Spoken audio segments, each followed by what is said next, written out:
పెద్దన్న వైపు పోరాడుతున్నాడు.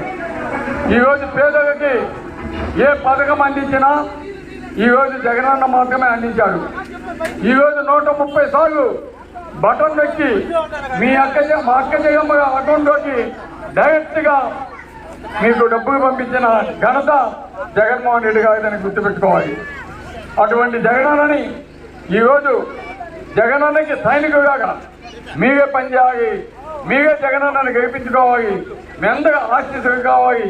కాబట్టి ఈరోజు జగనన్న ఆశీస్సులతో ఎంపీగా మన పెద్దలు గౌరవనీయులు మన జిల్లాలో పుట్టిన వ్యక్తి, మన జిల్లాలో చదువుకున్న వ్యక్తి విజయసాయి రెడ్డి గారిని మంచి మెజార్టీతో గెలిపించాలి. అదేవిధంగా జగనన్న 3వసారి ఎమ్మెల్యేగా నాకు అవకాశం ఇచ్చాడు, మీ అందరికీ సేవ చేసుకునే అవకాశం ఇచ్చాడు. కాబట్టి మీరు కూడా మంచి మెజార్టీతోటి నన్ను కూడా గెలిపించి జగనన్నకి కానుకగా ఇవ్వాలని కోరుకుంటూ మీరంతా కూడా జగనన్నని ముఖ్యమంత్రి చేసుకోవడానికి సిద్ధమా? సిద్ధమా? సిద్ధమా? Thank you.